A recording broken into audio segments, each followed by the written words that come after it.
Capítulo 3. La elección. Todo se reduce a una simple elección: empeñarse en vivir o empeñarse en morir. Andy Dufresne, en Sueño de fuga. Un hombre rico que se acercaba al final de sus días convocó a sus hijos gemelos junto a su lecho de muerte y les dijo que, antes de morir, deseaba transmitirles la oportunidad de experimentar la riqueza de la vida que él había disfrutado durante muchos años en la tierra. Les dijo: Si pudiera hacerlo, les daría a ambos el mundo entero, pero claro está, no puedo hacerlo. En cambio, les dejo a ambos un obsequio. Los jóvenes lloraron al escuchar al padre hablar de la muerte cercana, pero él los hizo callar con un gesto de la mano. Les voy a dar a cada uno de ustedes una caja para financiar sus aventuras. Lo que pongan en cada caja es elección de ustedes. El hombre tomó un par de bellas cajas esmaltadas de su mesa de luz y las colocó en su regazo. Sacó algo y extendió las manos hacia sus hijos. Una mano sostenía un manojo de 1000 billetes nuevos de $1000, es decir, $1.000.000 en efectivo. En la palma de la otra mano tenía una moneda de cobre nueva y reluciente de 1 centavo. Les ofrezco a ambos la misma elección: este $1.000.000 o este único centavo. Cualquiera sea la suma que escojan, deben dejar el dinero en su caja bajo el cuidado de mi mayordomo durante 1 mes entero para que tengan tiempo de pensar cómo lo usarán. Lo que ustedes no se lleven se devolverá a mi sucesión y se donará a obras de caridad. Otra cosa, añadió el hombre: si escogen el millón, pueden, si lo desean, usarlo como línea de crédito para pedir dinero prestado de mi banco local. Si escogen el centavo, también pueden usarlo como garantía. Pero cada día que opten por dejar la línea de crédito del centavo sin tocar, mi mayordomo tiene instrucciones de duplicar el contenido de la caja mientras esté bajo su cuidado. Ahora vayan a descansar y a pensar. Tomen este libro para pasar la noche. Debería serles familiar, ya que se los entregué una vez antes, hace muchos años, para que lo leyeran. Mañana por la mañana, regresen y díganme lo que eligieron. A cada hijo le entregó un ejemplar de un pequeño libro de historias y se despidió de ellos con un beso. Esa noche, el primer joven yacía en la cama reflexionando sobre los acontecimientos del día. Se preguntó: ¿cuál debo elegir? ¿Y por qué nuestro Padre nos está dando esta elección? Sin poder dormir, encendió la luz y buscó el libro que su padre les había dado a ambos. Pensó que una pequeña lectura le ayudaría a pasar el tiempo, y quizás hasta podría ayudarle a dormir. Encontró el libro y por primera vez advirtió el título repujado en la tapa en sencillas letras de oro: La elección. Masculló. Suena misterioso. ¿La elección entre qué y qué? Al hojear el libro, vio que cada uno de sus numerosos capítulos no tenía más de una página y, al menos a primera vista, los títulos no parecían tener nada en común entre sí. Parecía una colección al azar de fábulas o cuentos infantiles. Estaba por dejar el libro de lado cuando una voz interna le susurró: Vamos, léelo un rato. Regresó al primer cuento titulado El jacinto de agua y comenzó a leer. Érase una vez un pequeño jacinto de agua que crecía cerca de la orilla de un gran estanque. Soñaba con ver el otro lado del estanque, pero cuando se murmuraba esos sueños, el agua lo oía, se reía y borbotaba desdeñosamente. El otro lado del estanque. ¿Para una plantita que ni siquiera podía moverse? ¡Imposible! Típicamente los jacintos de agua se encuentran flotando en la superficie de estanques, en climas cálidos de todo el mundo. Es una bella planta, con delicadas flores de 6 pétalos que varían desde el violeta azulado, al lavanda o al rosado. Esta planta en particular era el espécimen perfecto, muy bella, muy pequeña y muy delicada. Sin embargo, y esto es algo que el agua no sabía, El jacinto de agua también es una de las plantas más productivas del planeta, con un índice de reproducción que asombra a botánicos y ecologistas. Una sola planta puede producir hasta unas 5.000 semillas. Pero su método preferencial de colonización de una nueva área no es arrojar sus semillas a los caprichos del viento y del agua, sino duplicarse enviando estolones que dan lugar a plantas hija. El día que este pequeño jacinto de agua apareció, nadie salvo el agua se dio cuenta siquiera de que estaba ahí. Nadie se dio cuenta tampoco el segundo día, cuando se duplicó, ni el tercer o cuarto día, cuando se duplicó otra vez más, y aún otra vez. Era tan insignificante en realidad, que durante las 2 primeras semanas, aunque su tamaño se duplicaba todos los días, se habría tenido que buscar con atención para verla toda. Para el día 15, se había reproducido para cubrir apenas 1 pie cuadrado de agua, una pequeña mancha de lavanda y rosa que interrumpía la superficie esmeralda del estanque. El día 20, es decir, a 2/3 del mes, una persona que pasaba por el estanque vio el pequeño segmento de follaje que flotaba hacia la orilla, pero pensó que era una toalla olvidada o quizás un pedazo de papel de envolver desechado. Más de una semana después, el día 29, la mitad de la superficie del estanque todavía eran aguas abiertas, y el día 30, apenas 24 horas más tarde, la superficie del agua había desaparecido totalmente. Todo el estanque estaba cubierto por un rico manto de jacintos de agua violáceos rosados. El joven imaginó el estanque, cubierto por la bella y frondosa planta. No estoy seguro de qué tiene que ver con una elección, Comentó en voz alta. Se desperezó y bostezó. Suficiente lectura por una noche. Apagó la luz y se acomodó en la almohada. 1 minuto más tarde, se había incorporado y estaba encendiendo la luz. Algo lo motivaba internamente a continuar y a apreciar más el libro. Dando vuelta unas páginas, encontró el próximo cuento a su interés, titulado En el cubo. Nuevamente comenzó a leer. Un día, 2 ranas abandonaron la seguridad de su pantano y se aventuraron a explorar una finca cercana. Pronto se encontraron en una granja lechera, donde hallaron un gran cubo de leche. Al saltar adentro del cubo, descubrieron que estaba lleno hasta la mitad de crema fresca. Las 2 ranitas estaban sumamente entusiasmadas. Jamás habían probado nada tan delicioso. Pronto terminaron con la panza llena. Sintiéndose amodorradas, decidieron que era hora de marcharse, y ahí fue cuando se dieron cuenta de sus dificultades. No habían tenido problema alguno en saltar adentro del cubo. Pero, ¿cómo iban a salir de él?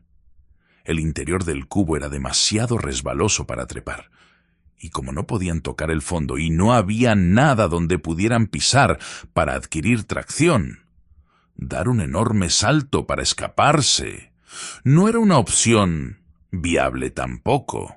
Estaban atrapadas.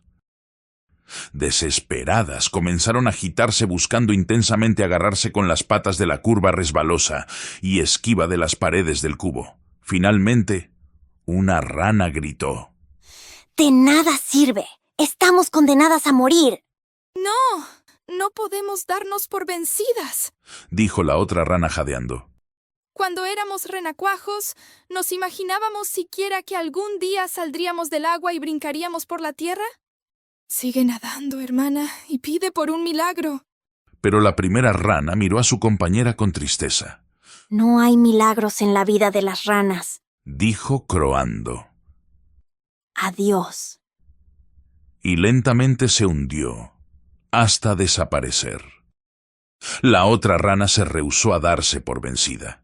Siguió nadando en el mismo círculo pequeño, una y otra vez, anhelando con esperanza un milagro. 1 hora más tarde seguía nadando en su pequeño círculo inútil. Ya ni siquiera sabía por qué seguía.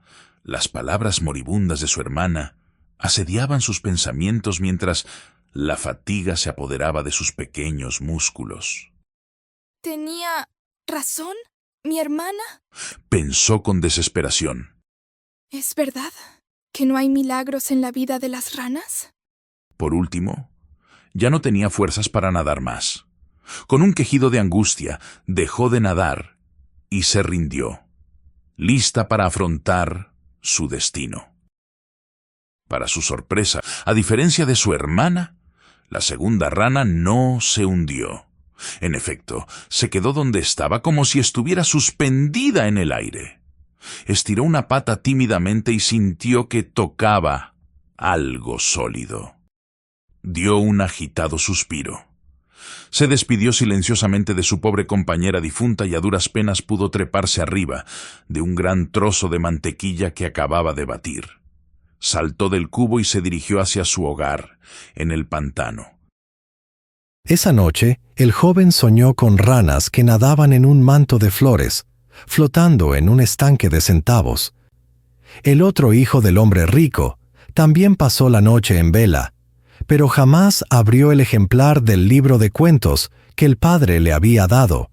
Estaba muy ocupado, pensando cómo para dormir o leer. Había tomado su decisión en el momento en que el padre sostuvo en la mano el manojo de billetes de $1000. Ya estaba haciendo grandes planes para sus próximos 31 días. Cuando amaneció, entró en acción. Después de avisar a su padre de su elección, abrió su línea de crédito por $1.000.000 en el banco del padre. Luego contrató un director ejecutivo para que le ayudara a concretar su ambicioso plan, y los dos alquilaron una suite de hotel en el centro de la ciudad, donde llevaron a cabo entrevistas durante los próximos 6 días. Para final de la semana, habían contratado un personal integrado por los asesores financieros, analistas de mercado y expertos en inversión más sagaces del momento. El grupo pasó la segunda semana investigando, intercambiando ideas y elaborando estrategias para ayudar al hijo del hombre rico a transformar su ganancia imprevista del $1.000.000 en una genuina fortuna. Para el comienzo de la tercera semana, estaban todos listos y preparados para entrar en acción. Y así, se lanzaron a los campos de batalla del comercio y la especulación para convertir los millones del joven en miles de millones. Unos días más tarde, el joven decidió visitar a su hermano para ver qué estaba haciendo con su millón, pero cuando llegó, descubrió con asombro que él había rechazado el millón y en cambio había elegido el centavo. Fui a visitar a papá otra vez el día después de que todos nos reunimos, dijo el primer hijo a su hermano. y el mayordomo me dejó ver adentro de la caja. Mi centavo solitario ahora tenía un compañero. Al tercer día, regresé, eché una miradita otra vez, y vi 4 centavos. Al cuarto día, había 8. El hermano escuchaba atónito, mientras el joven seguía describiendo su pequeña pila insignificante de centavos. Al quinto día, había 16 centavos. Al sexto día, 32. Y para el final de la semana, el joven había acumulado una enorme fortunita de 64 centavos. Para el final de la segunda semana, la acumulación de centavos casi alcanzaba los $90. $81.92, para ser preciso. Ni siquiera lo suficiente como para pagar una cena decente para 2 personas en el hotel donde el equipo financiero campeón del hermano tenía su sede de operaciones. Cuando recién se había iniciado la tercera semana, el contenido de la caja había crecido a $655.35, apenas lo suficiente para mantener al joven durante una semana. «Pobre infeliz», exclamó el hermano. «No puedo creer que escogiste el centavo. Pero todavía estás a tiempo. Ve a visitar a papá y fíjate si te deja cambiar de parecer. Aunque te dé solo la mitad de tu millón, es por cierto mucho mejor que arreglártelas con lo que tienes ahora. O al menos déjame ayudar. No tolero la idea de que te aventurarás en el mundo con apenas lo suficiente como para comer una semana. Pero el primer hijo no quería saber nada. Esa noche, el padre falleció en paz mientras dormía. Hacia finales del mes, el segundo hijo recibió noticias inquietantes de su director ejecutivo. Contrario a lo anticipado, los mercados se habían tornado un poco inestables y era preciso reducir las proyecciones optimistas anteriores del equipo. Pero, en cuanto cambien, estaremos listos para actuar y tener algo de regreso en las inversiones. Tras agradecerle, el joven se aprestó a esperar ansiosamente el próximo informe. La mañana del día 31, fecha en que los jóvenes debían visitar al mayordomo y finalmente recibir el contenido de las cajas, el director ejecutivo regresó con su informe final. Entró arrastrando los pies, carraspeó unos segundos, pidió un vaso de agua y luego comenzó su informe, diciendo que tenía buenas y malas noticias. Pues, la mayoría de las inversiones han tenido buen rendimiento y pocas otras han sufrido. En resumidas cuentas, has obtenido una modesta ganancia. El equipo ha logrado aumentar el $1.000.000 a casi $1.5 millones, es decir, una valorización del 50%. ¿Y las malas noticias? El joven contuvo la respiración. Bien, los gastos incluyendo las comisiones del equipo, impuestos, comisiones de los corredores de bolsa, intereses sobre la línea de crédito, la cuenta de la suite del hotel y, por supuesto, mi sueldo del mes, sumaron poco más de 1.75 millones. Continuó el director ejecutivo tras carraspear nuevamente y tomar otro sorbo de agua. El joven estaba 250,000 en rojo. No solo no era rico, sino que en realidad debía una fortuna. Estaba arruinado.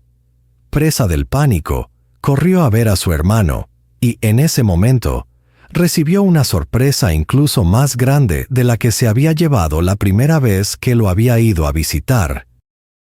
Para el día 28, la caja de centavos del primer joven había superado el $1.000.000 y el día 29, los $2,5 millones.